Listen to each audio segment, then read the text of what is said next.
You are now tuned into the Anxious Ambition podcast, where you'll be hearing raw and unfiltered conversations with those who struggle with mental illness but refuse to let that get in the way of them achieving their dreams. Our hope is that by hearing their stories, you are inspired to do more. Here are their stories.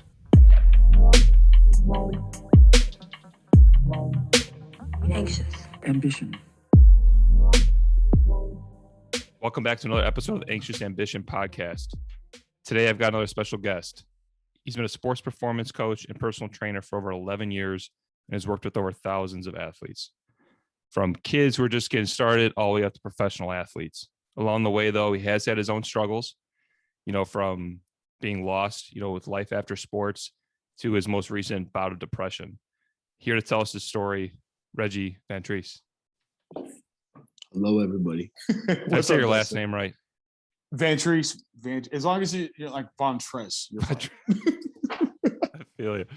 Hey, man, welcome to the show. I appreciate it. Thank you for having me. I appreciate it. Of course, man. It's been a long time coming. Long time.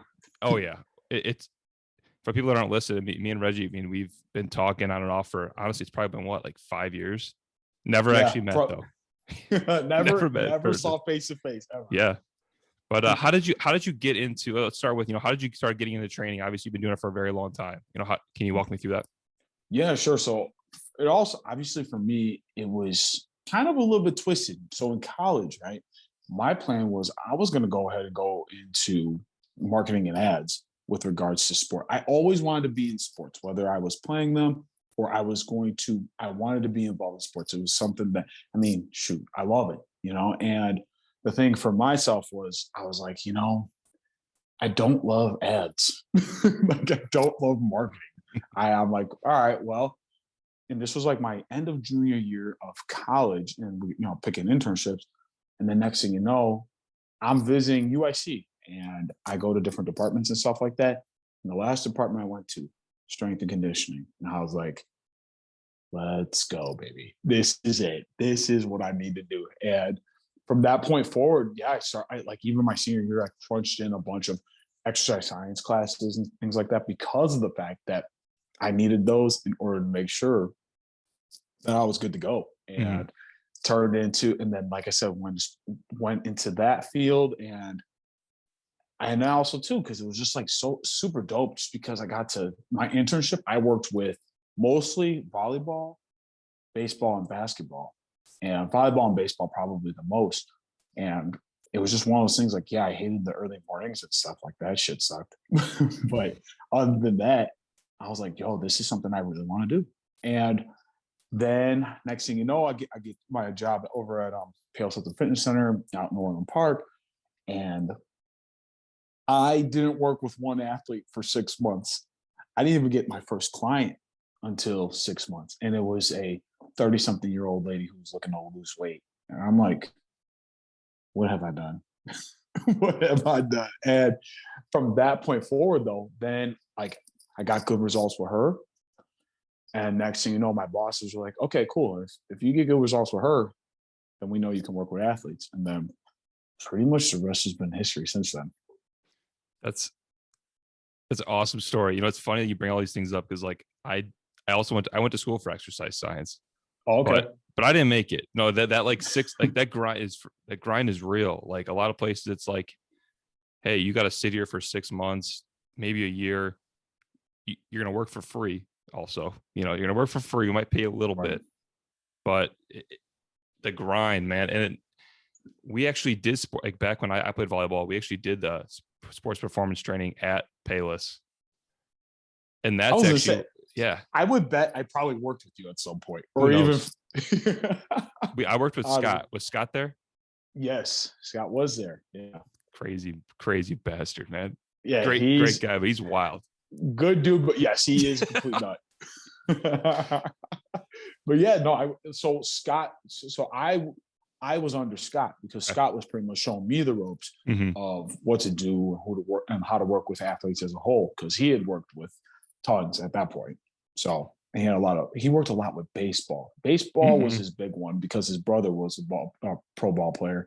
And then he just I kind of just took me under his wing. And then next, that's how we made all that happen. Awesome. So you really didn't go to school for this. Oh, You I just, did. I went. okay. I Okay. actually. You So what crammed it happened in was there. I crammed everything senior year. Okay. So, but what happened was I actually went to school for sports management Okay. but then I got the concentration into exercise science. Got it. So I was actually a double major. What am I talking? I did sports management and business admin Okay. because I was like, well, those two, they intertwine. But the thing was, I'm like, well, again, once I found out, I was like, yo, I like the sports performance side. I'm like, oh shit, we gotta start grabbing. So literally senior year, oh man, I probably took what, like 32 plus hours of exercise science stuff, Wow. kinesiology, exercise phys, sports psychology, like as much stuff as those are the three that pop in my head, but all that type of stuff. And I'm like, yo, this sucks. But I also know like I'd much rather do this than try to sell you tickets to a basketball game. Fair. That is fair. So walk me through how do you get from just starting out at Payless to where you are now? Because now you can explain it. Yeah. So starting at Payless, that I really feel like anything on like personal training, sports performance, strength and conditioning, all of that. I really feel like it is a grinder. The turnover is high. I would say, the average, trainer or strength coach probably only lasts about 3 years, if that. Just because you have to find your clientele. And a lot of it, for me, I was very fortunate that my style did well quickly. Just being able to talk to people, and I didn't necessarily have everything on the science side because of me cramming so much, but I knew how to talk to folks. So because of that, I was able to like, okay, let me learn on the job. Let me learn as I go. I can figure out the science part. And even Scott would always be like, Reggie, I can teach you the science aspect of it in weeks. He's like, but you can talk to people. So for me, I was like, okay, well, let's focus on that. And it turned into having, like I said, the one client. Then I started working with Ultimate Volleyball, doing their jump training. And I did that for 5 years. And I started off with one team, and then one team turned into two turned into pretty much Scott was, guiding me, but I was running the jump training program for Ultimate. And with that, I was also, people were hearing about me like, oh, hey, like he's pretty good at what he does. And I'm like, but also too, like that's how I got a lot of my athletes as well, that word of mouth and picking up one athlete here, picking up a group of athletes here and stuff like that. And then it just kind of turned into, for me, I was like, well, I wanted to, let's be honest. You get into this, you love working with people, but also it's nice to make a little bit more bread. Absolutely. Right. So for me, I was like, you know what? I got to go somewhere where I can make a little bit more money. And then that's where Score Sports Center came into play. And I was like, yo, let's do this. I was going to make almost double what I was making. And so I was like, okay, let's try this out.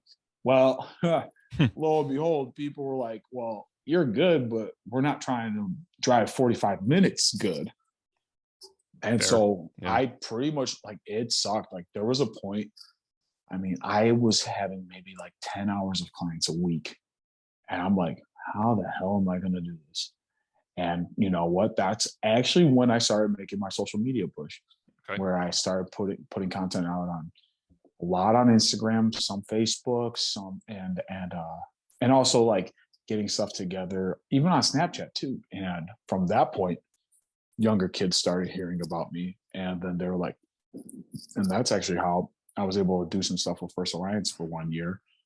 And the teams that I worked with did well. The one made it to the national championship, well, for the Open championship. And they did well there, and they were the second team of the volleyball program, and they did better than the first team. So there you go.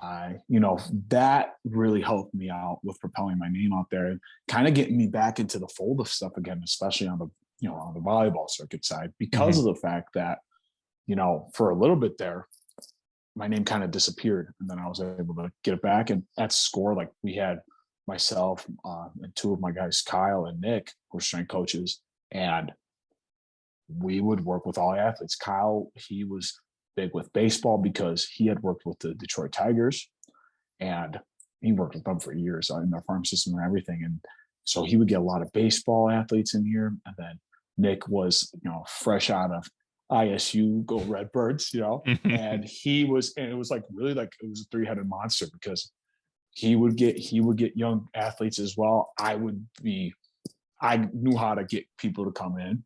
And then my boy Kyle would, and we were kicking ass, to be honest. And then from there, life happens. People move, people get different jobs, people have different inspirations and ambitions and stuff like that. So while one of my guys moved to North Carolina, the other one, he wanted to start his own trucking business. And then I was like, man, I was managing. I'm like, this was actually it was a month before the pandemic.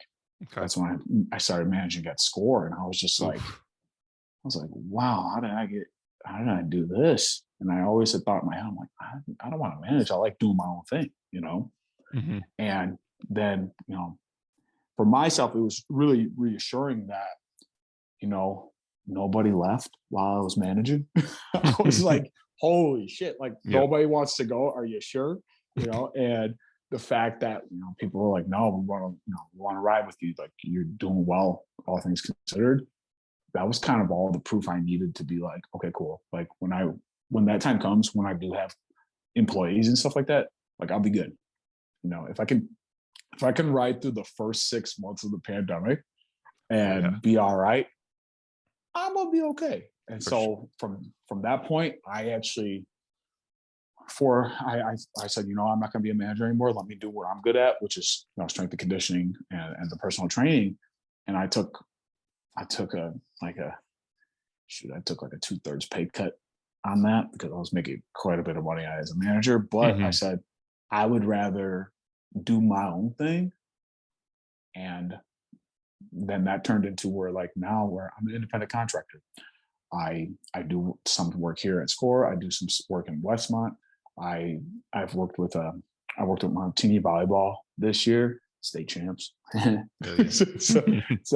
But it's honestly, I value the ability to be free and do what I want to do more than just being in one organization and that's all I can do. So yeah, I've gone from working for I will say I've never worked for a big box gym. I always knew I never wanted to. It just wasn't my thing. Yeah, honestly, and I've heard stories, and I was just like, yeah, I have no interest in that. And there's aspects of it that are cool, where like learning more of the corporate side that probably would have helped me out a little bit. But at the same time, like I see how cutthroat it is, and like there's just no personability. And I was like, nah. So I've always worked for I went from like small corporate to family ran. And now I'm, doing my own thing and setting up the pieces to having my own facility. That's really what all this is going to. I do some stuff online, and then just traveling all over and really building relationships off of that. That's awesome. So I mean, you really come a long way. What was the part where no one was leaving Score? Kind of the moment of like, okay, like validation, like, okay, now it's time for me to really like build my brand, because Reggie's you're a brand. Everything you do is branded. Right now he's wearing his branded shirt. Yeah. Can you tell everyone about how we connected originally? Was like you wanted to start making t-shirts because you wanted to start branding yourself. Right. Which is awesome though, because people weren't doing that shit back then. It was like, they were, but it wasn't like, not to the extent that they are now. You were looking ahead. Instead of like, okay, I'm going to go work here, I'm going to be a personal trainer here. It was always in the back of your head, like, this is going back. I'm going to do this on my own. You want people to come to Score for you, not come to Score and then find you, kind of that kind of thing. Right.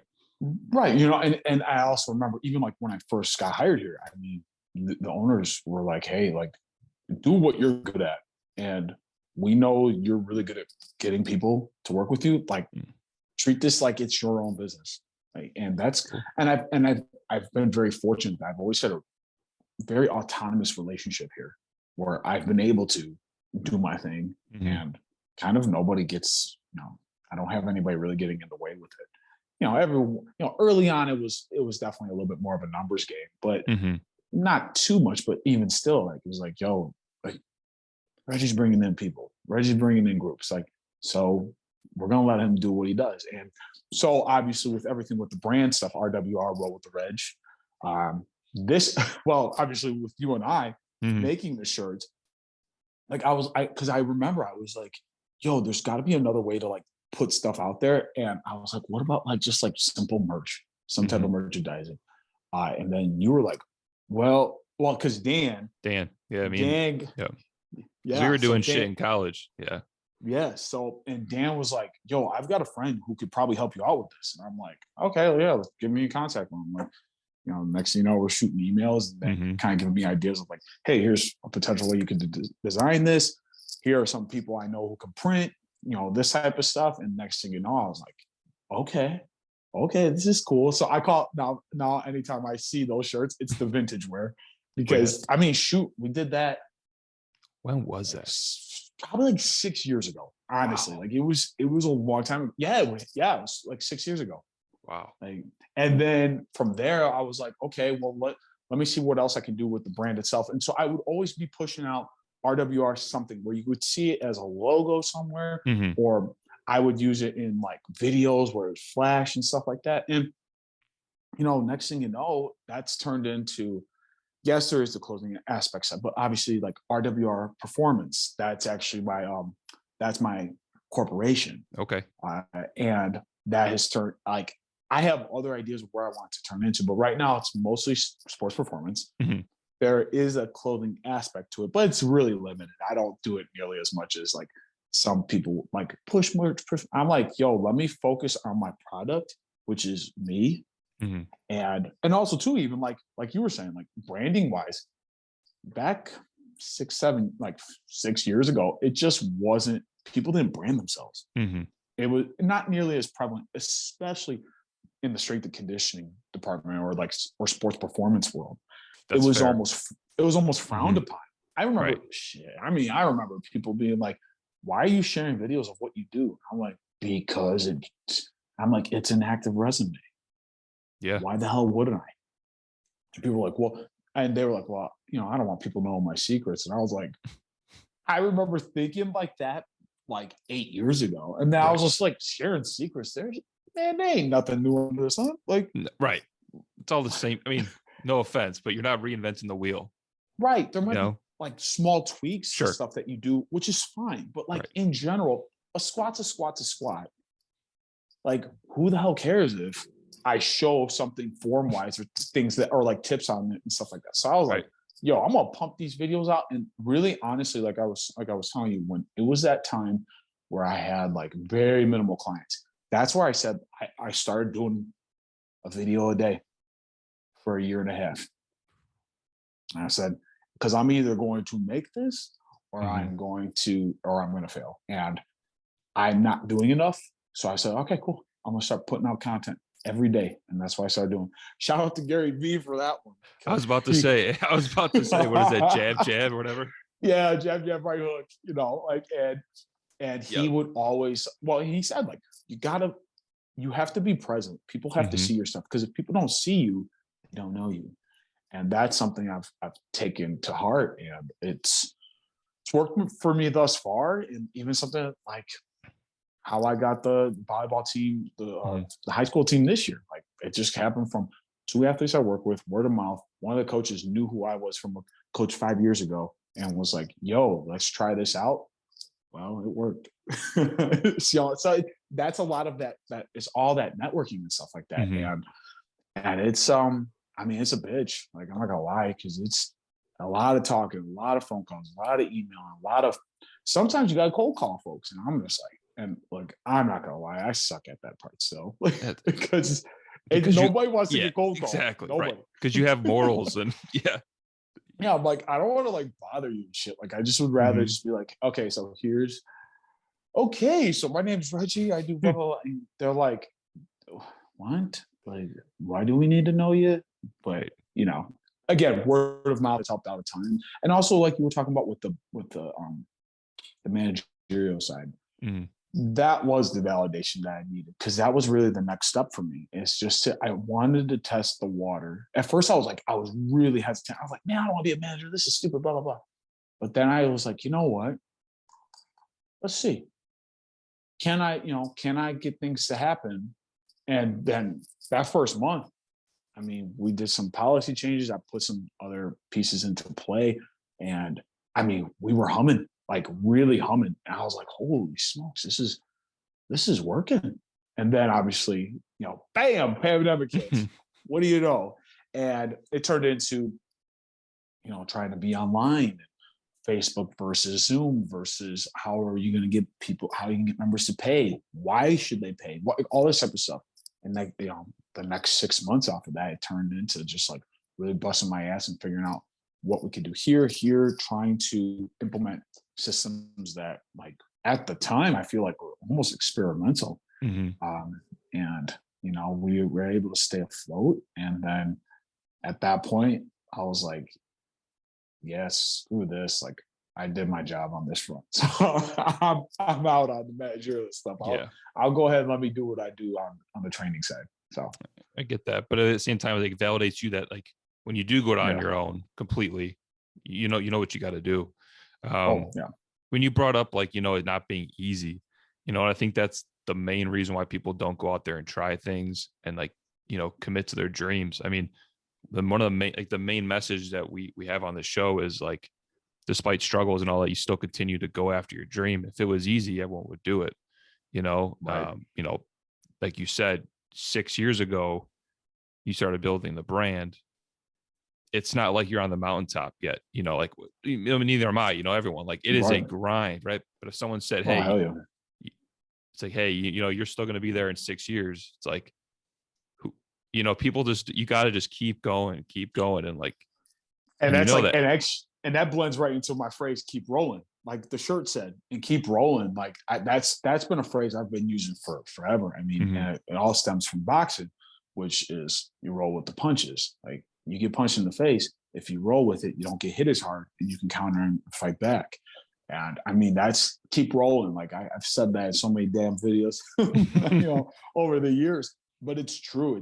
It's not just like me. Like, keep rolling. It's a mindset. It's a fighter's mindset. And yeah, I mean, I feel like a lot of folks. It's sad to say, but like they feel like, if it doesn't work, one thing, like just kind of give up and just call it a day. And I'm like, fuck that. Like I'll Mhm. fight for it. And even like the whole like, hey, I had $10 worth of clients. I was making probably $300 a week. And I'm like, either I have to put in the effort to make something happen, Mhm. or that's a wrap. And then that's on me because I didn't fight for it. I did not roll. I did not keep rolling with the punches Mhm. and stuff like that. And, I always, and that's like a thought process in my head is like tough times don't last, tough people do, and that's really what it all comes down to is like, like shit can hit the fan. You can have many adverse pieces of life. And I've had a pretty adverse life, but it's like, yeah, it's like I just never will quit. Like I don't really know what that even feels like. That's awesome. Can't.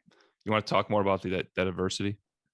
Sure. I mean, let's see. Like, I think, well, one, like, my dad wasn't necessarily around a lot in the picture. I know a lot of folks have that, but especially as I got older, I started noticing like, I am my dad.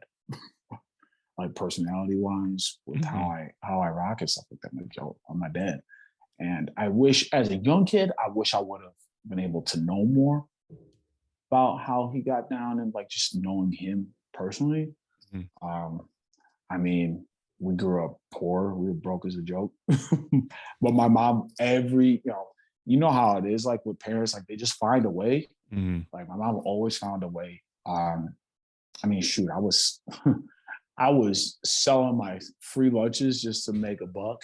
Yep. Like so that way, and then I mean, dabbled in the dope game a little bit too. And like next thing you know, I'm like, I mean, I would find $20 on the ground. I give it to my mom. Yeah. And clearly I was not finding $20 on the ground.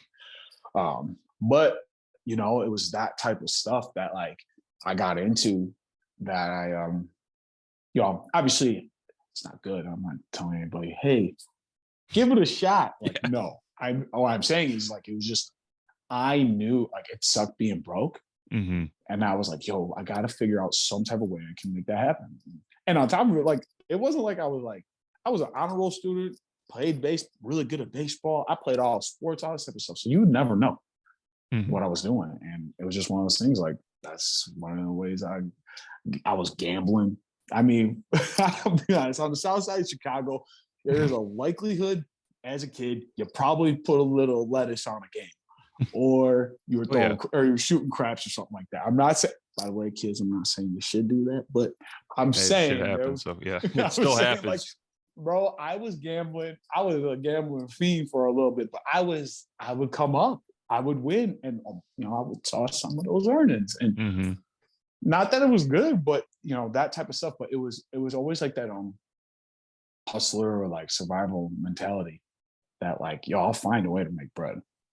Obviously, now you do it the legal way. Like, I'm definitely not trying to get myself in no position. No. I'm 33. I'm too old. Exactly. You're not slinging dope anymore. Way too old. Yeah, no, thank you. No, thank you.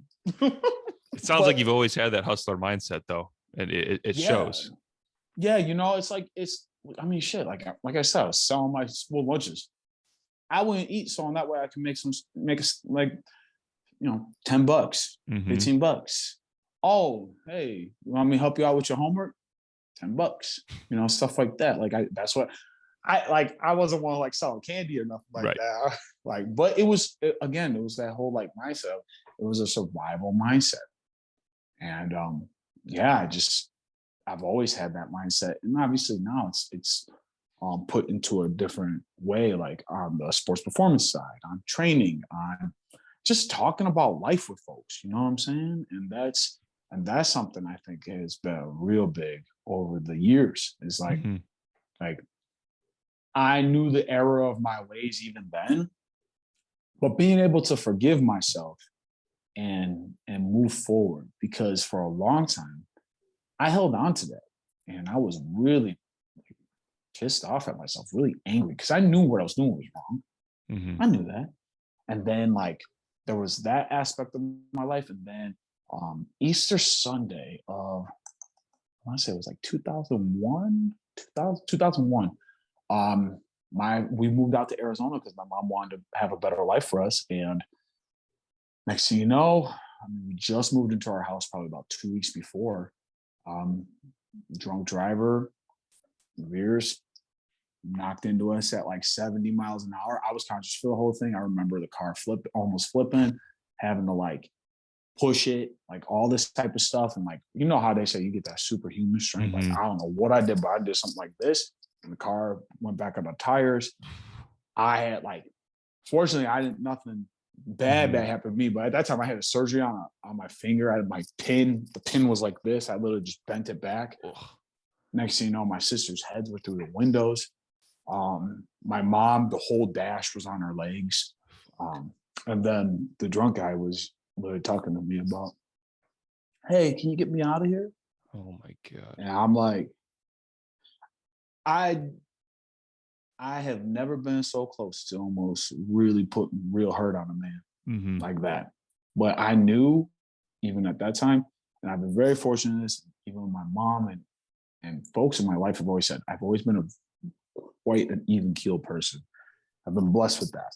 I think it's a real blessing, because I don't know if I wasn't in the mindset of like, yo, let me make sure like family's good and keep calm, what would I have done to that dude? To be very honest with you. It's fair. Yeah. I mean, and again, like it got to, and then, so I already moved out to Arizona. I was an 8th grader, just getting out of graduation. We're moving to Arizona. So I'm like, this sucks. Yeah. So I'm already like pissed off at the fact that we're moving. Then we stay out there for like more or less 2 years. And then that's when we got the house we had to sell the house to pay for all the medical bills. Buddy died, actually. He died in the accident. Everybody else, we all lived. And obviously, you probably know this with like drunk driving accidents because, oh, yeah, he was all coked up too. It's usually the opposite. Yeah. It's usually always usually somebody, whoever is inebriated survives, and everybody else usually passes. So I think that, like, and that even that moment, like the fact that I knew like we all made it, it might have really sucked and looked terrible, but we all made it. And then hearing like on the way to the hospital that he died on the way to the hospital, I was like, okay, so there's got to be something bigger here. Why I'm around or why we're around, you know, that type of thing. And yeah, we had to sell the house in Arizona, move back to the south suburbs of Chicago. Went to a school where I knew a lot of friends from back in 8th grade, but they hadn't heard from me in 2 years. And there was rumors that we all died.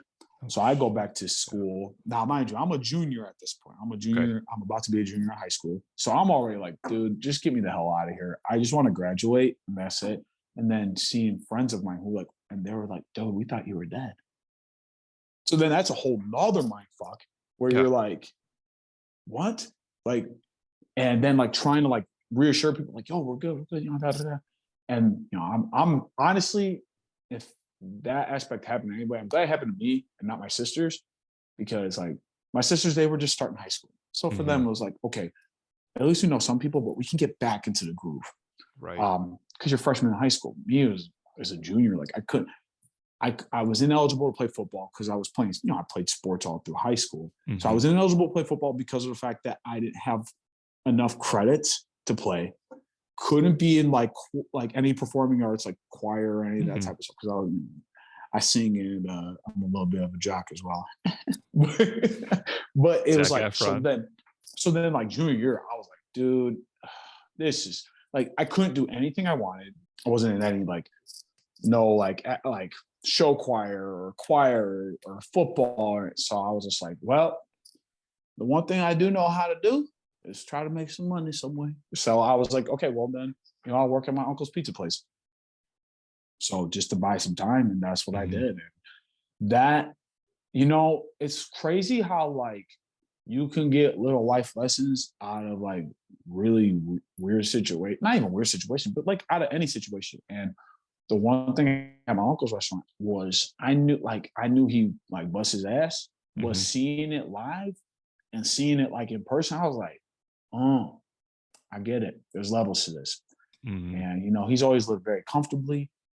He always is helping out other people. And, you know, I mean, I started off cleaning toilets, doing dishes, working the ovens, which in the summer, I mean, it was like $1.15, $1.20 right by the ovens. And I'm burning my arms. Guys are throwing pizzas, telling me, get out the way, come on. I'm like, but it was that type of humility, that humbling experience, I should say. Yeah. That I was like, dude, if I can do like this, and it's just like, it's tough, like I'll be all right, you know, I'll be good. And I said, look, I've done worse stuff. And on top of it, like, I'm not gonna get in trouble. Right. You know, washing dishes, clean toilets, and getting pizzas out of an oven. I'm not gonna do that. So I said, you know what, let's do this and let's understand that work ethic. And really that's propelled me all the way, you know, all the way through even now. Like I'm never too prideful to do stuff. Like, you know, some folks might, you know, see a napkin on the ground and I'm too good to pick that up. I'm like, oh, I hate that shit, man. I might just pick it up. Like, don't you? Like, it's not that big of a deal. Like, I mean, when I was an employee at Score, like sometimes a toilet would look like it blew up. What I'm saying? I'm like, I could get the maintenance I can get somebody in maintenance to help out with this, or I could just be like, I don't got nothing to do for like the next half hour. I might as well just clean this up. And I would. And like, guys would be like, why are you cleaning up? That's not your neck. I'm like, bro, it's not about what is my duty or what isn't. It's about like, I see a problem. I'm trying to get a solution. So like there's shit everywhere. Like this needs to get cleaned up. Right. Simple as that. And that mindset for me, just in general, like it's taken me, to what it is today, where I don't have a problem with doing the nitty gritty and getting my hands a little dirty, because I also know you have to do that just in all aspects of life. It's not just work. Sometimes you gotta like do a little nitty gritty stuff to make sure you get through life in general. Absolutely. You're also, I mean, to me, I don't know if you're into this, but you're also like building up good karma. Like what you're putting out is what's going to come back. I deal with the Yeah, same shit at work too. It's like, right, I mean, I'm technically like a sales rep, project manager, whatever. But right, we wear right. so many hats, whatever. But it's definitely not like change the toilet paper roll or dude, today before I left, fucking one paper towel. Like it happens all the time. It's like who, and like Did you, this? and then like the pride thing. Like someone made a conscious decision to say, I am not going to change that. I'm just going to leave this one here because Right. maybe one of the girls that works here can do it. That's her job, So like that hit home when you said that. But Yeah, it's just like it's crazy to me. I like that. That's honestly for me. That's such a loser mentality. yep. Like that's losing to me, and I'm like, why would you want to do something like that? I literally have the thought. I'm like, all right, let's see how long this takes me. 10 seconds maybe. And it's Right. like, honestly, I feel good. I feel like I did something good. And that 10 seconds of me like it would bother me more to not do it, Right. you know? Right. Right. Because I would be like, am I really that lazy Right. that I couldn't have just gotten this taken care of? Like this ain't hard. It's not like they're saying, hey, can you move a freezer from downstairs to upstairs? It's like, can you pick a piece of paper off the ground? Like this ain't nothing. Like so I have a really hard time with folks who have that thought process like it's not my job. It's like, okay, well, that to me, that tells me right away that I'm like, I don't necessarily want to mess with you like that. No, it's a shitty way to go through life. We're all, like, Right. you brought it up earlier about like, you had your squad, you had Nick, and Kyle. It's like I had this thought like this week. It's just like life is literally a team sport. Everything about it. You can't do anything by yourself completely. Like even if you were a nomad, like by yourself, that water bottle you're drinking out of, it was made by someone else or whatever. Like everything. Like people have this Right. thing like, oh, self-made. Self-made's bullshit too. You gotta like Yeah. look at me and you. We're networking. I'm not able to do this show if I don't know people who I've networked with, and it all comes full circle. So whatever, just let them. I don't know. Let the sheep be sheep, I guess. Huh? Yeah, that is so true because it just is like, okay, cool. Like, go ahead, do your thing, but Right. like I already know you're probably not going to win in some aspect of life, and that's just that. It's also just a sign of discipline too. It's a sign of discipline, like, and that to me in so many aspects of life. That's where a lot of people fall. Shit, I'm not perfect, but I do know I try to keep myself pretty daggone disciplined, to make sure that like the job's getting done, whatever the job is, and it doesn't have to just be work. It can just be life. And you're conscious of it. I think that's like if you were to not pick up that paper towel, it's a conscious decision not to do it. Absolutely. Right. Hey, I want to get back to kind of what you're talking about. I mean, during these times, are you dealing with any stress, anxiety? What type of feelings are you having? Are you just kind of? It's probably easier looking back. I mean, like those feelings were probably this and that. Right. Okay. So like when I was younger, I can tell you right now, like, dude, I wasn't stressing. I didn't stress about anything. Mm-hmm. I mean, pretty much 99.9% of the time, I just wasn't stressing. I would be conscious of what I was doing, but I never stressed. But as I got older, I think a lot of that stuff I suppressed back in the day, and I didn't realize as a kid I was suppressing it. Mm-hmm. All of a sudden, it kind of reared its head. And then all of a sudden, it started turning into, for the first time in my life, I want to say this was about 3 years ago, I would get these like weird like heart palpitations where I'd be like, man, why does my heart feel tight? I'm like, this ain't like exercise heart tightness. And right. By the way, you shouldn't have a tight heart when you're exercising. Don't. But in general, I'd be like, man, I gotta like, let me just try to focus on breathing. And I'll try to breathe, and even it wouldn't go away then. maybe it'll go away in like 2 or 3 days. And I was just like, yo, what's going on? And next thing you know, I went to a therapist, Mm-hmm. you know, Good and for you. I was like, okay, something's up where sometimes, and because it wouldn't happen all the time. It wasn't like it was like every few days this would happen. It would maybe happen like every few months.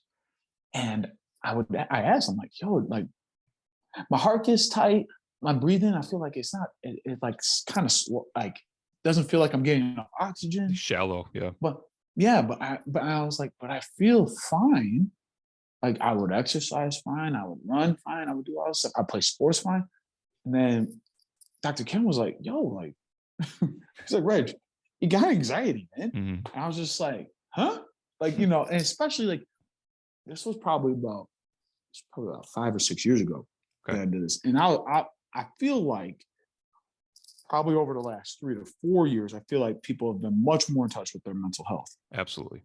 Absolutely. Back, I mean, shoot, you know how that was. Like back in the day, it was like, yo, just suck it up or toughen up. And, you know, there is a point of like being tough, but you also have to understand yourself. Mm-hmm. And if you don't understand yourself, how are you, if you could be the healthiest person on earth, but if you're not healthy up here, it don't matter anyway. This is going to affect everything else. And, you know, I didn't really understand that until that started happening to me. And it was honestly like a game changer for me. It was one of those things where I just was like, for the first time, I was conscious of like, yo, what's going on in my head? And then I would start noticing like little triggers that would hit where all of a sudden I'm like, ooh, I'm getting anxious again. But I started getting better of how to calm myself down and being able to handle those, you know, kind of like, I wouldn't call it necessarily an anxiety attack per se, because it wasn't like hard and fast and like where I couldn't do anything, where I was almost like paralyzed by it. Yeah. Yeah. But I would notice, I would be like, yo, so what did I do today that maybe set something off in my head? And, you know, think about it and just kind of like almost like replay the day. Mm-hmm. And next thing you know, I'm like, oh, I bet you it was that. And then just having a better understanding of like, because I mean, okay, so I didn't go to a therapist for a long time. I only went like 3 times. But I was able to get a lot of tools out of that. And so me being very self-aware has been huge. And I really feel like, that might be one of the hardest things to be, is to be very self-aware of what's going on with yourself. But yeah, it just, the anxiety piece, that was one of those things like I never felt before. And then probably about 2 years ago, November, like I was depressed. Yeah. Like, I was like, yo, what's this deal? And now, mind you, in college, I would get like this sometimes too. And how I would explain it is I felt always tired. I didn't want to really talk to nobody. I have like, even though I'm really extroverted, I have like introvert tendencies at times. Yeah. But it would be like to the point where it was like almost like antisocial. To like, I don't want to isolation. Yeah. Thank you. Perfect. Yeah, that's exactly what it was. I just wanted to be by huge myself. Side effect or symptom of it, depression. Like right. Looking back at it. Yeah. Oh yeah, absolutely. And you know, at that time I was just like, why am I feeling this? Like I don't want to talk to anybody. I would nap in the day. I got so much damn energy. I do not nap. Ever. I mean, it's cool if people do, and that's great, but like I'm not a napper. So I know when I start, and that's another thing for me where I'm like, if I start napping, I'm like, ooh, let me kind of get back. Let me see what's going on. Let me take inventory, you know? And but yeah, like I said, like that was the first time I felt depressed. And I was like, what's causing this? And you know, just as I was evaluating stuff, and I would write stuff down, like, yo, what is this? Like, why is this happening with this? And a lot of stuff would be things that had happened earlier in my life were rearing their head later in the form of isolation, you know, where I felt, you know, I had a lot of love, obviously, on my family side, but I always felt kind of isolated, you know, and I'd be like, ooh, that's a trigger right there. Okay. something about like maybe I didn't feel good about myself. I was a kid, like, even though I was, I've always been pretty damn confident, but there are plenty of times where, when I was younger, like I was kind of like a goofy, like weird kid, like just always like just la la la having fun and stuff. But people make fun of me a lot of it, and I would take it to heart. Whereas, nowadays, like, dude, I could care less. But it was even stuff like that, like the inadequacy that I would feel. All of a sudden, I'm like, oh yeah, okay, that's because you feel like nobody understands you.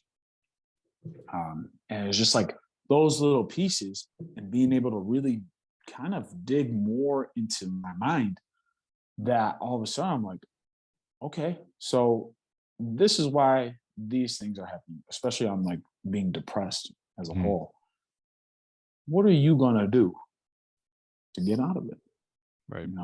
And I know for plenty of people, therapy is a very effective way to do so, because a lot of times, and this, and I imagine a lot of your audience does, is a therapist is somebody who is a neutral party who could help sort out what's going on in this cabeza. Yeah, it's pretty. Yeah, that's it. It's true. Because a lot of times, and I feel like a lot of people don't value that aspect, that your family and your friends, more than likely, even if they are pretty damn neutral, are going to have a bias because they love you. They care about you. I knew for myself, I had to go to somebody who, like, I don't know you at all. I just want you to hear kind of some of the stuff that's coming out of my mouth. And then off of that, you can be like, so when this and this happen, this happens. And for me, that was a huge game changer, and really also being able to develop that, almost those strategies of how to get myself out of it. Even something as recent, right around Thanksgiving, I went through it. Thanksgiving this year, I swear to God, I would have chucked my phone out the window if anybody was trying to talk to me. I did not want to hear a thing from anybody. I was laying around. I wasn't doing anything. And it wasn't because I was tired. Right. I was depressed and I didn't even realize it, and that had just come after some of the highest moments of my professional career just happened. And I was like, I'm not happy. I'm like, why am I not happy? This doesn't make sense. And it's the hardest part. Right. And it came, for me, it came down to, I was, I expect a lot out of myself. I have very high expectations of myself. And I feel like in the professional career side, I was doing that. I was doing very well. I am doing very well. But maybe on the personal side, I didn't necessarily feel that. And I'm like, okay, maybe it's because, maybe I need to, something as simple as like setting time for people to be able to talk to them. Just talk. Doesn't have to be, going into, oh, what was me? Nothing like that. It's just more like, I gotta talk to people, because I was really I was in a bunker. Like I literally was just like, helmet on, everybody leave me the hell alone. Yep. Period. For sure. And I think even as like obviously as the pandemic has been around and stuff like that, you need human interaction. Even if you're a little bit more of an introvert and you tend to not talk to people as much, you still need human interaction. You can't get through any of this stuff. As you said, life's a team sport. How are you going to do anything if you ain't got a team? And some folks push teams away, push that teamwork side away. And I notice whenever I'm feeling down, I need to bring the team in. Yeah. Because when I bring the team in, all of a sudden things get fixed and things get much better. And then, I'm in a much better headspace overall. First of all, I just want to say thank you for even sharing that, because I remember, and I found the post. It took me a while. I found the post. It was like 2 years ago. Exactly. And I remember seeing that, and it was right around the time, honestly, like when I started this, and I was like, damn, I'm sure I probably reached out, but like, just seeing that, I was like, I'm proud of this man for, first of all, showing and sharing all that, because that could be so hard to do.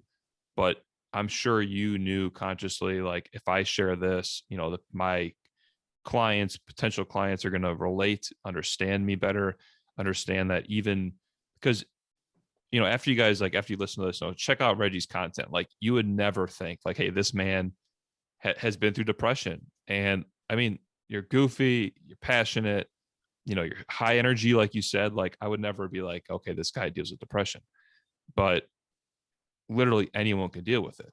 And you said you had, like you're doing your best, and you feel like shit or you don't feel happy about it.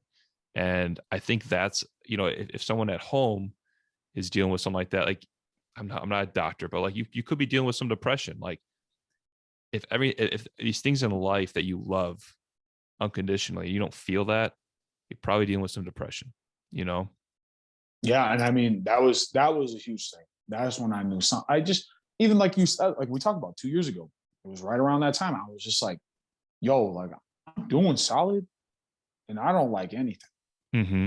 at all. Like, and it was one of those things. Like for me, I knew that yes, there was a relatability side to it, but also too, like I work with a lot of younger kids. I work with a lot of like high school and college athletes, and they're expected to be at all the time. They're at this level, and you can't crack.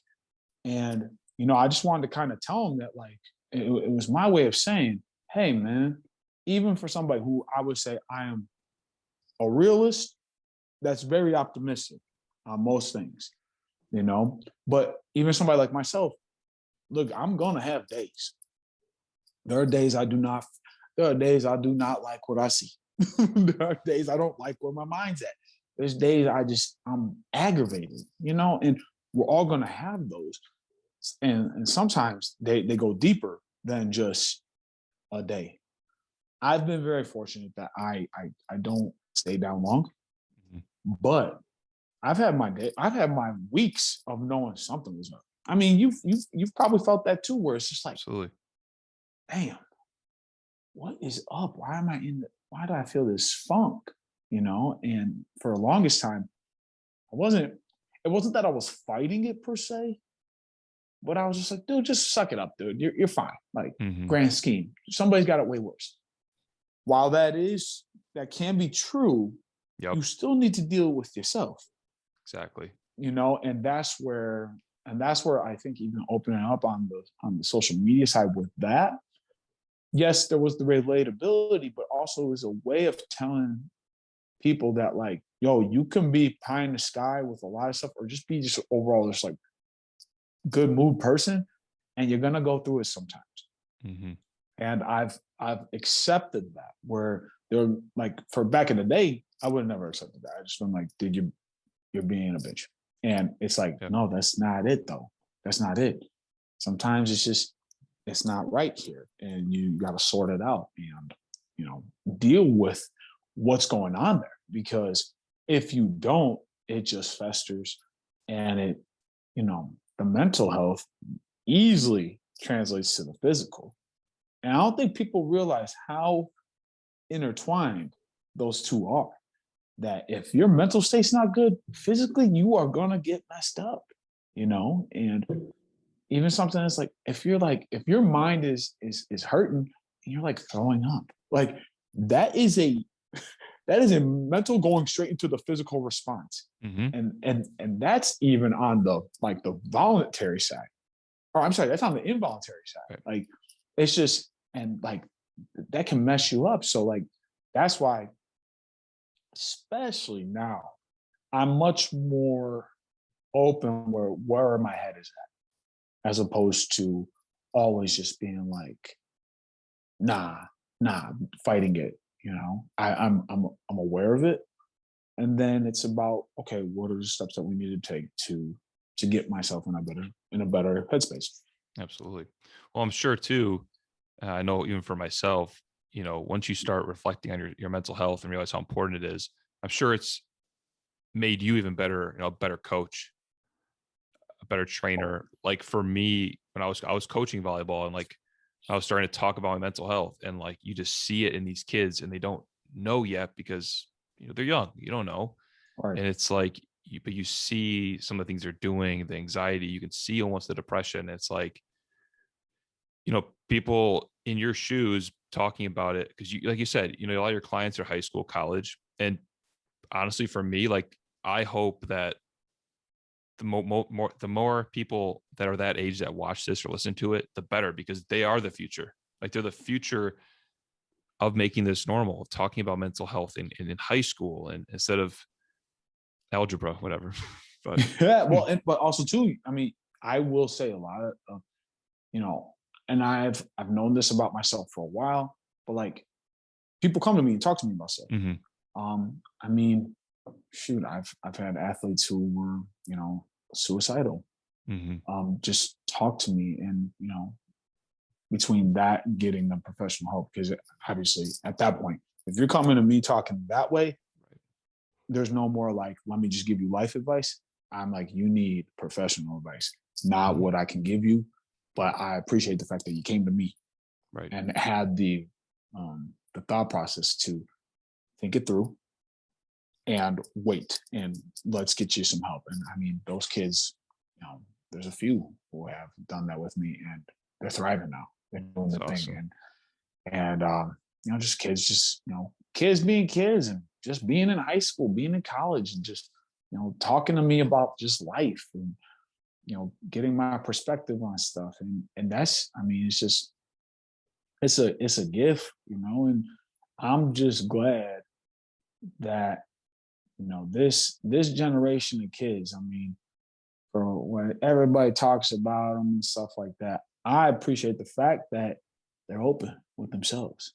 Yeah. They're much more open with themselves and what's going on in their head, and I feel like, because shoot, when I was growing up, it was suck it up. It was, dude, you're nuts, you're crazy, what the hell's wrong with you? And I was just like, now fortunately, like, I think about kids that I knew back in the day who, probably were just dealing with some mental health issues. Yeah. That the things at home, things, with friends, things with sexuality, things, all that type of stuff. And then it was just shoe fly, don't bother me type of thing. And I'm glad to see that people in general, and especially the younger kids, are much more in touch with that side, and at least are more open to getting help as a whole. Absolutely. And a couple more questions before we kind of wrap it up. Yeah, no problem. With your athletes, have you noticed, what was I going to say? Like, actually, let me backtrack. Yeah. For you, it seems like self-reflection and journaling, in a sense, was kind of what helped you kind of get out of depression. Is there any tips that you would give people? I mean, and I will say this too, I'm going to preface this. So one of the main reasons why I wanted to have you on is because, to me, like, you don't have a mental illness per se. I think it's fair to say, kind of like, there's some of our guests have, since their age of 13, like major depressive disorder, anxiety, OCD, whatever it is. Right. But that doesn't mean that you can't experience these things throughout life, like anxiety, depression, things like that. And I say that because, some people need medication and things like that. What has been kind of like the main thing that helped you and that you think could help others with dealing with depression or anxiety? Yeah, I mean, well, one of the, obviously, being in the field that I'm in, exercise is huge. With the release of endorphins, with the ability to just get your body to a level that maybe you didn't know you had that ability to do so, or the pride of feeling like you did something, and exercise, man, I mean, exercise is such a huge one. I mean, shit, you're seeing that a lot right now, where people are getting themselves moving because you need to. Literally, when we as humans are not meant to be still, you got to move. And the movement will create those endorphins, those feel goods in your body and in your mind. And that will help. And even if it's something like, now I'm not saying you should do it like this, but even for like an hour a day, you can focus on you directly. That's what exercise can help you out with. Also, too, I'm a big believer in, like, like, I know people journal, Me, I actually will, a lot of times I'm doing like video form. Oh, I'll just cool. talk, Sometimes I have I literally have a notes piece on my phone. It's called Reggie Talking. I Like, believe that. and it's just me just talking. And just like, but it's almost like my way of sorting out what's going on in my head. Mhm. So then that way, especially what I've noticed is like, I'll listen to that. I'll listen to something I said 3 months ago. I'll be like, why was I in that headspace? Yeah. And now I'm like, oh, because like this. And so it's a way of me personally kind of just seeing where I'm at. And Yeah. I know, and like I said, and there's definitely a lot of power in written word Mhm. too, because for a lot of folks, I mean, even like studying for tests, like you write it, you're much more likely to remember. But also when you're writing your feelings out, you're letting it go. It's a release. Mhm. And for me, like I'm like, man, I don't got chicken scratch, but I don't got time to write, but I could definitely talk. Yeah. So I'll do more of a video side, but it's my way of releasing it. And then if I need to go back to it in some way, shape, or form, and like kind of understand what's going on, I can do that. I'll do that anytime. And also too, like even something as simple as like, I mean, shoot, last night I'm on social media, on Instagram. I literally just told people like kind of where my head is at right now with Mhm. what I do for a living. That, I feel like you gotta like a lot of folks ain't living, not really living out here because your identity isn't just your work. It's how you rock in life. And it was just something I was honest about. Like I like doing stuff on the performance art side. I like anime. I like going on nature. I like going on hikes. There we go. So that's another one. If you have Mhm. any shot of like just going on a walk and getting out in nature in some way, shape, or form, I'm telling you, to me, nature has been my best therapist. Yeah. Like it's the one thing for me and my thought process is that there is nothing I can do out here but just walk. I'm on the path, I'm walking, I'm breathing, I'm taking in the sights and the sounds, I'm getting back into my senses. Mhm. I'm hyper aware of what's just happening, as opposed to where it's like the hustle and bustle of the city and stuff like that. And I mean, I still suggest if you can walk, that's still a good thing. Mhm. But really just going out somewhere where like there's just not a lot of people, or if there's some people every like few minutes, cool. But somewhere where you could just take in the trees, squirrels, a bird, and there's nothing else. Yeah. Like all you have to do is just focus on breathing and just moving forward. That to me has been a huge one. I mean, I know you saw. I was hiking Oh yeah, you all the post a time lot in during the. that time. Oh yeah, a lot of time in nature. Yeah. I'm in nature all the time, and like back, and I remember back in the day when I was a young kid, nature was one of the only things that calmed my ass down.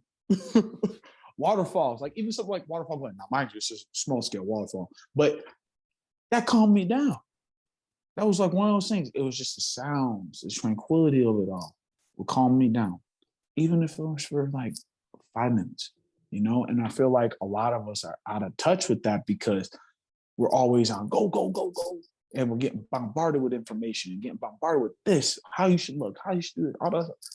One thing, like when you're outside, none of that shit matters. Mhm. Just you walk and you breathe. That's it. Don't worry. The squirrels don't give a shit what you're doing. Right. Okay? Just don't throw stuff at them. Right. Just keep moving. Respect the nature. Right. Respect the nature. Don't throw your damn bottles or garbage and stuff No, like yeah. that. But just, it's just one of them things. It's like it's just it's a respect, and it's also just like a peace in that. And yeah, I'm a big proponent. If you can get outdoors in some way, shape, or form, I really, really think that does help. I said, like that has been my therapy over the years, especially over the last 2-3 years of really getting back into that. I really like that because I mean, like everything you're describing, it's like the grounding. You need to ground yourself Yeah. because like even before this, I mean, like you get done with work, I get back, it's like your mind's just still going and going and going. It's like I got to do like Right. my breathing techniques to try to just get present again because you're just going and hustle and bustle and like you said, like that's not. It's a part of life, but it's not your whole life. Right. Exactly. And also, I will say one more suggestion on that is, I know it's going to sound crazy to some folks, a cool shower. Yeah. A cool shower. And what that does is that it calms down. It really calms your mind down because it puts you into a state where your body, the only thing you can think about is I got to breathe through all this and just calm myself down. And I'm telling you, when I was getting those bad anxiety issues, that was actually, I was looking up online. I'm like, what the hell can I do to help myself out? Yeah. And it was like, cool shower. And I was like, cool shower. I said, cold? That ain't gonna help. I'm just gonna be cold. Right. But all of a sudden I started realizing, and you don't have to start like ice cold, but yeah, gradually put yourself into it. And I noticed, I was like, yo, I'm calming down. My mind is calming down. And I started thinking about it. I was like, oh yeah, this is part of the asympathetic nervous system where like you just have to calm it down. You can't, there's nothing else you can do. And man, some of the best sleeps I ever get is because of the cold shower at night, And I'm telling you, like, that is one of those that it sucks in the moment, but if you can practice it and get yourself to do it, I'm telling you, you go to bed and you're just calm. And that's a big one. And scientifically speaking, it works. Right. So there's a lot of science behind that too. So oh yeah, absolutely. Even the nature thing, there's a lot of science with that. Being in nature, whether the cold shower thing, I mean, it's hard as hell, but it works. But like nothing's easy. You're not going to look online and be like, hey, just drink some water or something and you'll be fine. Yeah, like you sit in a chair, drink water. Like, no, that you have to work at it. Just breathe. The fuck out of here. I mean, yeah, we're supposed to breathe, but like, yes, you should breathe. When you can't breathe, it's not that easy. So right. No, I understand. That's some great tips. Great. I really like the voice memo aspect because honestly, I'm a big advocate of writing it out because it actually gets it out of your head versus like your phone. I mean, if you're gonna do anything, at least use your phone. But right, like it's better than nothing. But the voice thing I really like because even like when I'm trying to think of like a podcast or something, and then I'll just pull out my phone. Maybe I'm driving and do like the voice chat, and it's like everything that comes out. It's like, okay, that is exactly what I needed to do. Because typing it out or writing it out, it sometimes like my mind, like you said, like I don't have time to sit and write all this shit. Like I was going to spew it out. Thought. Yep. Yes, exactly. There you go. Just vomit it out. Thought. So I'd rather hear that than let me think. Like no, like I'll tell you where there's no filter. Yeah. So let's just let it out, even if it's something crazy, whatever. Just say it, but then you can assess accordingly. Yeah, that type of thing. And don't hold back too. Like people, like even if you're doing journaling or the voice memo, like the video, those are private things. Like you don't need to worry about what you're writing. Like we all have crazy, like quote unquote crazy thoughts.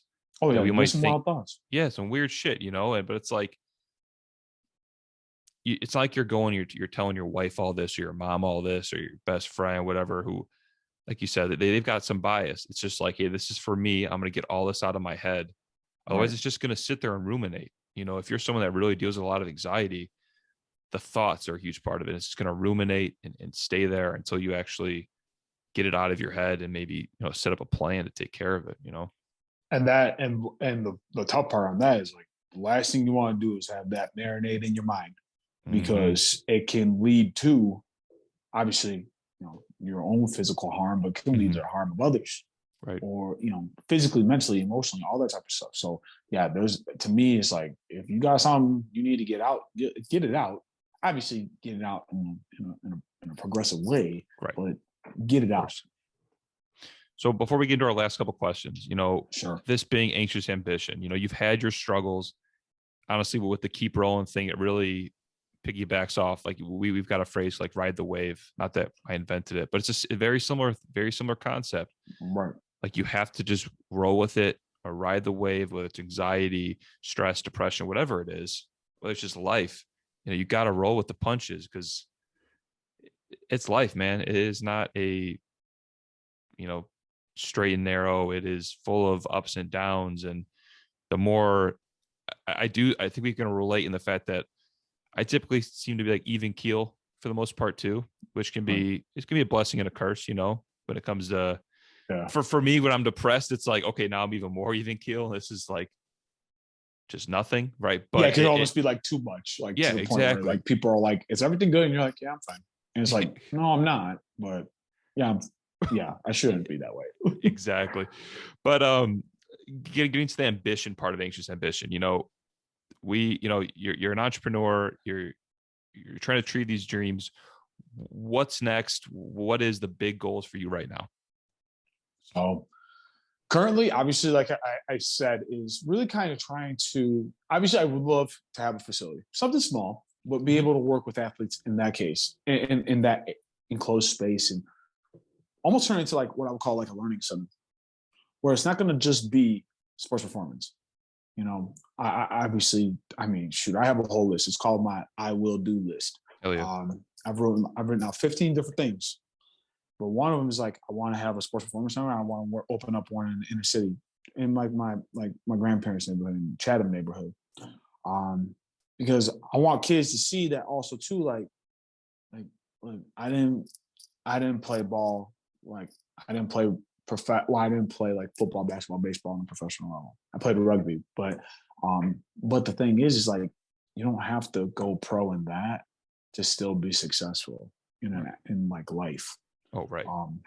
So to me, I'm like, yo, I'm in sports performance. I work on bettering folks for a living. That's pretty dope.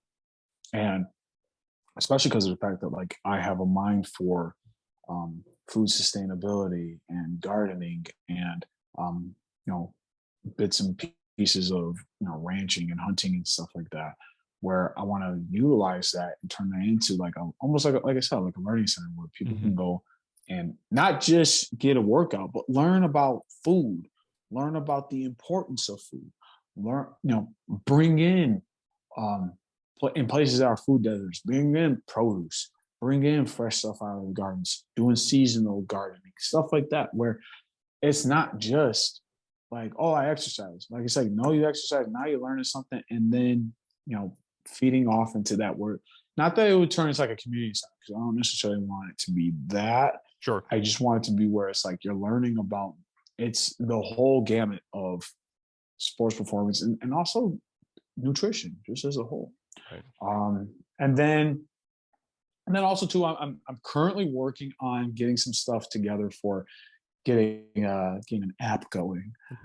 Just getting a bunch of like different. I've been filming so many different exercises, and putting them into programming, and turning that into something that people can work with myself or do things that I do, but you don't necessarily have to be by me. Now, obviously, if you're by me, it's awesome, but that way you have some programming in some direction which you can go in. That's even something like recently I've been on a lot of like my hashtags and on the Instagram side, I'll put Forever Athlete. I like that. Because that's going to be something that, well, don't steal it, anybody. Don't trademark.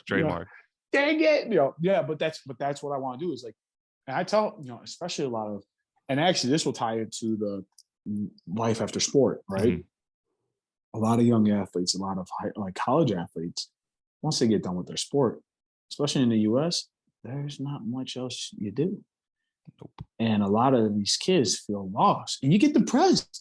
You're like, damn, I've been doing this for 10 plus years, some 20 plus years. Right.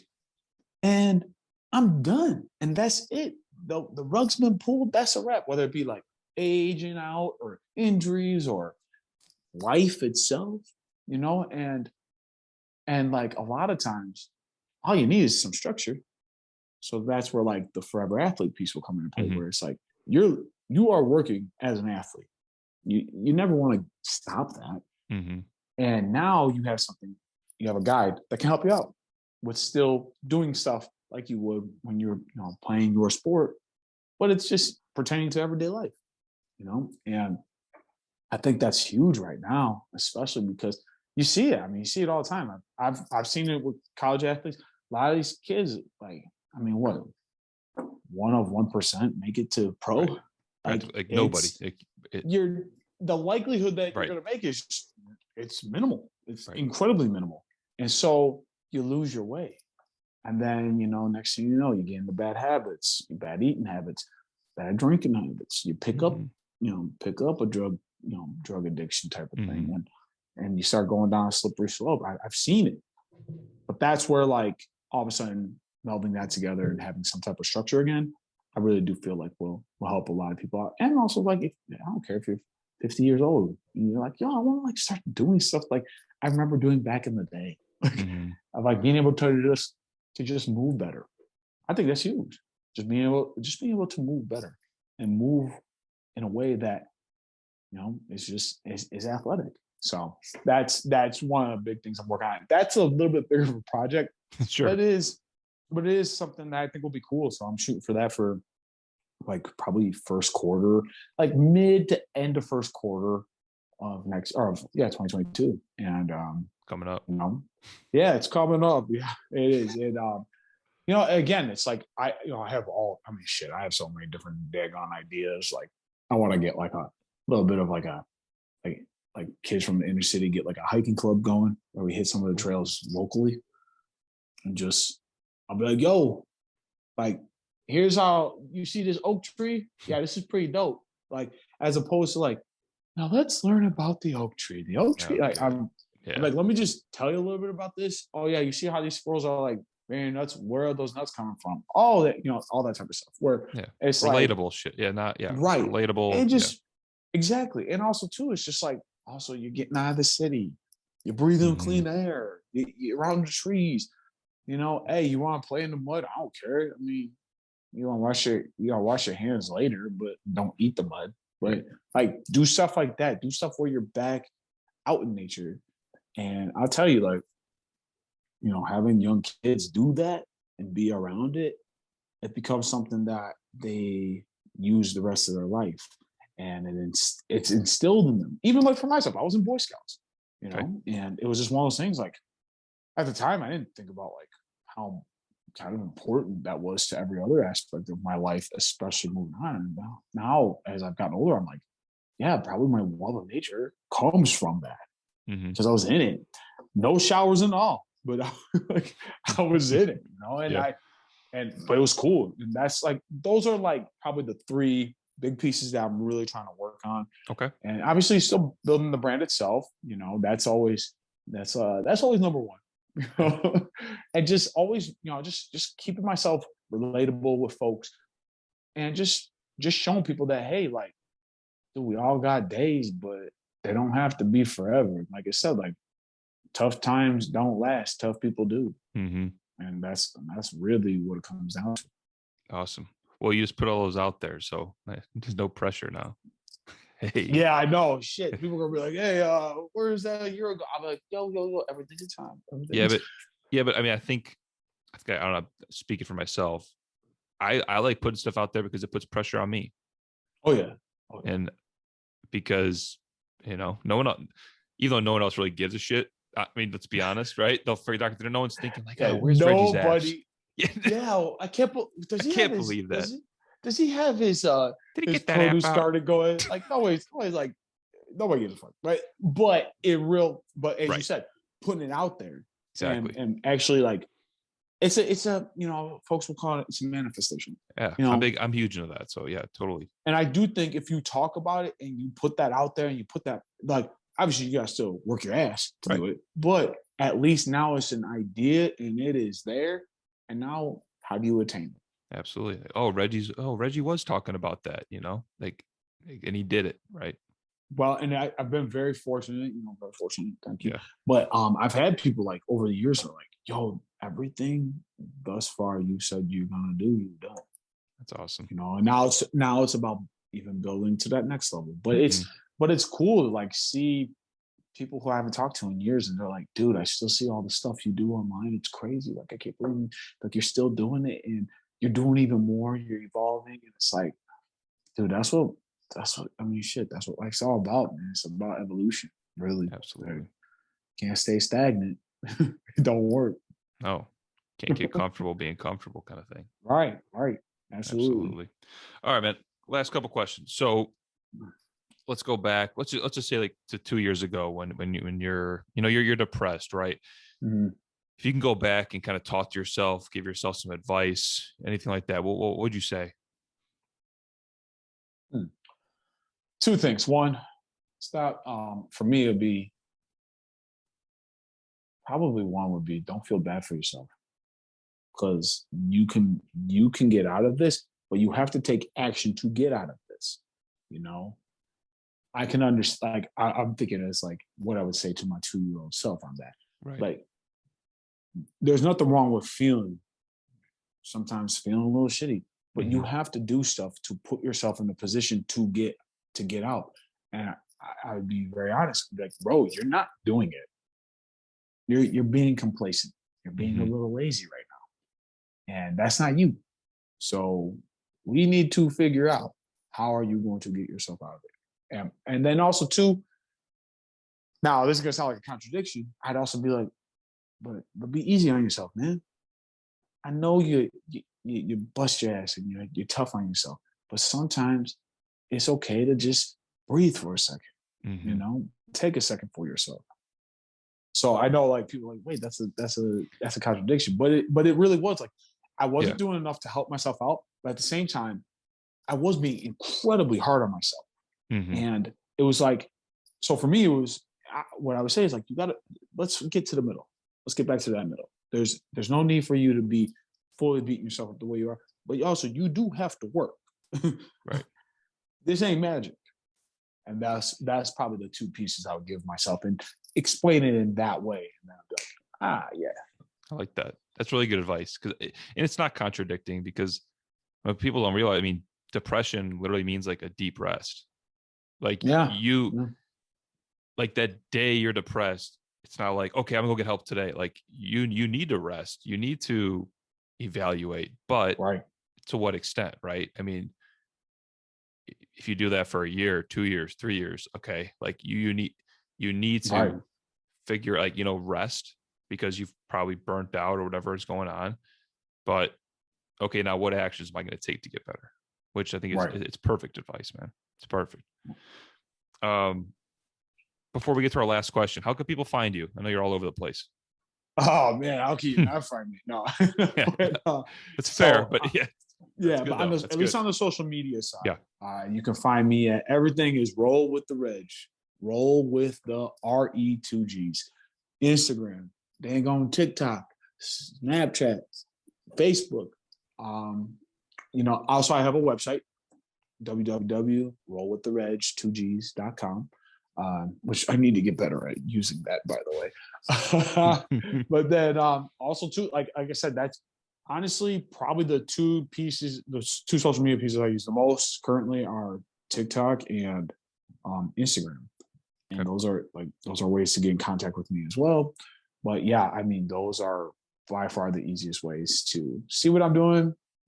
If you like it, cool. If you don't, that's okay. Look, not everybody's for everybody. Right. But those are by far the easiest ways to see what I'm doing, see how I rock, and also too, it's not just sports performance. Like you go see a little nature. Yeah. You're gonna hear me talk a little bit about like what's going on in my head, what like life stuff, things that we all go through. Maybe some dancing, some singing. You go see a little dancing, a little singing. Your boy was a performance arts kid way from the jump, and you're gonna see a little bit of it there. So it's cool, and I think it's it's a real easy way of saying like I'm not a one-trick pony. I have many different things I like, and I feel like in life you don't have to just be one thing. Like I'm that's one of the big things with all my athletes. I really try to stress. I'm like, don't let nobody put you in a box because you can do whatever you want. Within the law. But do whatever you want. Do what makes you gonna feel happy, and don't worry about people feeling a type of way about it. Like I was a jock who sang and danced. Guess what? I got called many names in the book. Sure. But guess what? I'm doing just fine. Keep rolling, baby. You already know. Yep. Keep rolling. Yes. All right, Reggie. Last question. How do you want to be remembered? Oh boy, that's a good deep question. Ooh. Take your time. Huh.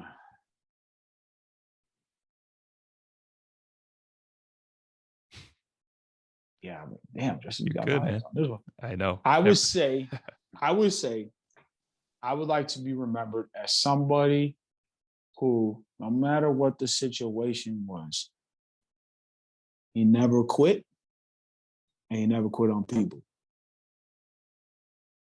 Boom. Because I quit ain't in my vocabulary, and I try to instill that into people as well. That, yeah, somebody who don't quit and helps others to not quit. Spot on. I mean, people that know you, follow you, it's what you preach. Just keep rolling. It's your brand. Like you said, you've been saying that for like 6 years that I've known you. I'm sure you've been saying that for forever, right? I mean, when I hear keep rolling, I think Reggie, and that's amazing, man. And first of all, I just want to say thank you for coming on and sharing everything. No problem. I think it's, that this season we really wanted to get men on because it's something that we're just not talking about, and especially athletes, it was people like Kevin Love and DeMar DeRozan. They came out and they started talking, and I think it really started the conversation too with a lot of athletes. And no one is, I say it all the time, it's like nobody is like protected against depression or anxiety. Like it can happen to anybody. Like you said, anytime. And sometimes too, there's not a reason. Right. Sometimes, right. I mean, like, honestly, like with the way you're describing your depression, it seems to always happen in November. Could be seasonal, right? Or it could be like something triggering it. Like it could be, hey, there could be something else going on. Like it's not like, don't beat yourself up, because anyone could be going through it. But the main thing is, like Reggie said, is you gotta fucking fight. And if you can't, and you're really struggling, you got to try to find someone that can help you, like that athlete. That athlete maybe, and I don't want to put words in his mouth, but maybe they didn't want to go to their parents, maybe they didn't want to go to their like friends because they didn't know how they would react. But find someone you can trust and just tell them, and maybe say, hey, I don't know what to do though. Like I just need help, and I can't help them. You can't help them in the extent of like the professional help, but we can give you the kick or the push to go do that. So I think that's important too. Like, because when you're in that depression, and if it's bad or really bad, like you may not want to get help or like want to do anything. You don't want to do anything. So why would you want to go get help? So like you said, you can't beat yourself up too much, but you also do have to take some action. Right. It's fair to say. Proactive over reactive. Amen. All right, Reggie, thank you for coming on. Once again, if you haven't checked them out, check them out. Roll with the Reg on Instagram, everywhere.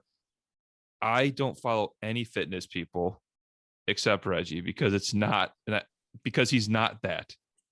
He's not like, and I don't take this the wrong way too. Like you're relatable. It's not like you're this roided out douche or like super skinny chick that's like in my super skinny. I mean, this like unobtainable. I'm not like it. And I'm fake. not. And yes. You're a relatable dude who doesn't just. Your life is not sports performance. It's everything. And you share that with a lot of people. And I think it's really inspiring.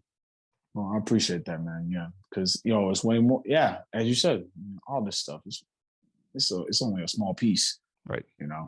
So, but I appreciate it, man. I'm glad we finally got to do this. Same. Been a hot minute. I mean, for goodness sake. So that part, I appreciate you reaching out and seeing this, like somebody like myself, that I could help out. Mm-hmm. Hopefully it does help somebody out. I think it will. I really do. I think it will. I think what you're doing is something that really brings a relatability to folks, and on top of it, it's honest. It's honest. Thank you for tuning in to another episode of the Anxious Ambition podcast. You can find us on all podcast platforms. Follow us on Instagram at Anxious Ambition. You can actually watch this podcast over on YouTube. Lastly, check out our website, anxiousambition.com, where we have all of our merch, and a portion of every sale is donated to NAMI, and it helps support the individuals and their families who are suffering from mental illness. Thanks again for listening. And until next time, take it easy. Anxious. Ambition.